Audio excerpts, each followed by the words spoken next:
The Berenstain Bears Get the Gimmies by Stan and Jan Berenstain.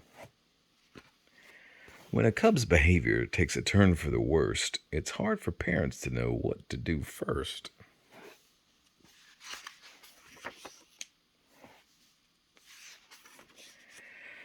Of course, the members of the Bear family who lived in the big tree house down a sunny dirt road in Bear Country loved each other. They loved each other very much. Brother and sister loved their mama and papa. Naturally, Mama and Papa Bear loved their cubs, and of course, they were nice to them, as nice as they could be. But sometimes they were a little too nice. Sometimes the cubs got too many treats, too many toys, and too many rides on the bucking duck at the mall. Maybe that's why Brother and Sister Bear got the Gimmies. Or maybe it was because there were treats, toys, and fun things to do wherever they looked. At the supermarket, at the mall, on TV, and just about every which where. Maybe that was why they began making a fuss to get what they wanted, especially at the supermarket checkout, where there were always stacks and stacks of candy and other goodies. Now, cubs, Mama Bear said as the family got into the checkout line and she saw that old gimme gleam in their eyes. We can't have a big fuss every time we pass candy. I simply won't stand for it. But Mama, whined Sister, they have gummy gumballs, my favorite, and chewy chompers, my favorite, whined Brother. Now hush, said Mama, I simply won't listen to another word. That's when Papa Bear smiled and said, Now, Mama, you're only young once, and handed the cubs their favorite treats. It's only too true, said Mama, as they were leaving the supermarket, that you're only young once, but that's all the more reason to learn proper behavior while you're still young. And I certainly think. Look, shouted Sister, a new ride. Hey, a bucking frog, shouted Brother. That looks even better than the bucking duck. May we ride it, please? May we? May we, please? Now, Papa had just bought them treats, and he thought that was enough for one day. But the cubs made such a fuss that he sighed, dug into his pocket, and put some money in the slot. Papa looked at Mama and shrugged. Cubs will be cubs, he said. It may be true that cubs will be cubs, said Mama as they walked across the parking lot to their car, but that is no excuse for jumping up and down and making a scene every time they see something they want. Look, shouted the cubs once again. Little rubber cats that stick out their tongues when you squeeze them. Cubs, said Mama, that will be quite enough. I don't want to hear another word. Oh, please, they shouted. May we have them, please? Please, please. Papa decided it was time to put a stop to all the fussing. Stop that fussing, he said in his loudest Papa Bear voice. But they were making such a commotion they didn't even hear him.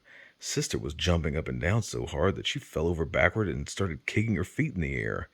Please, please, shouted the cubs so loudly that the whole parking lot took notice. Said embarrassed Papa to the toy seller. Two of those rubber pussycats, please. The rubber pussycats not only stuck out their tongues when you squeezed them, they went squeak squeak as well, and they squeak squeaked all the way home. Mama was quite annoyed by the time they got back to the treehouse, but Papa was so angry he could hardly speak. It wasn't until the cubs had gone about their business and Mama had made a pot of tea that Papa's voice came back loud and clear.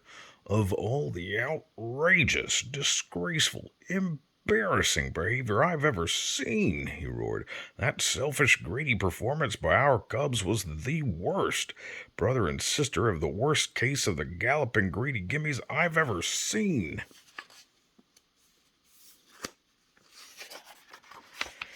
Yes, said Mama, calmly sipping her tea, but have you ever stopped to think about why they have the gimmies? Perhaps their greedy behavior isn't all their fault. Perhaps it's partly our fault for giving in every time they make a fuss. Papa listened quietly. Perhaps so, he said. It's up to us, she continued, to explain things to them, to help them understand why it's important not to be greedy.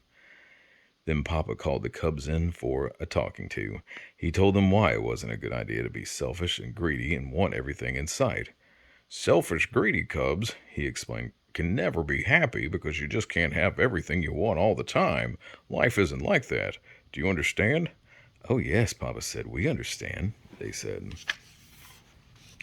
He talked to them about counting their blessings, which meant enjoying the things they had instead of forever wanting more and more and more.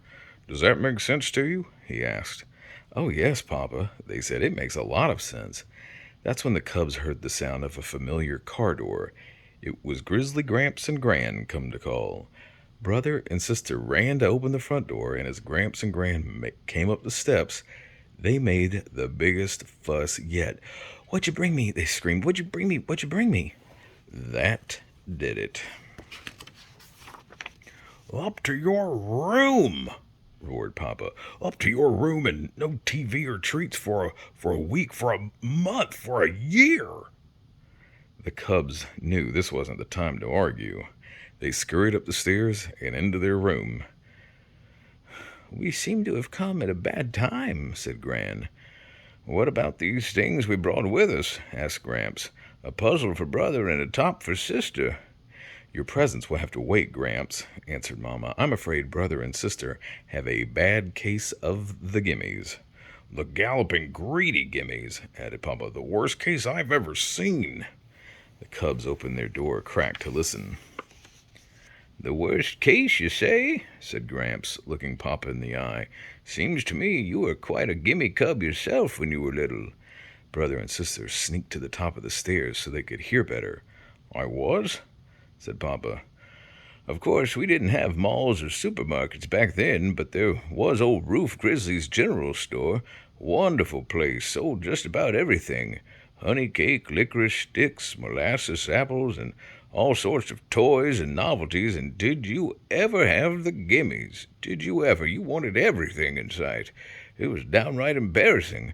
Why, it got so bad we couldn't go there anymore.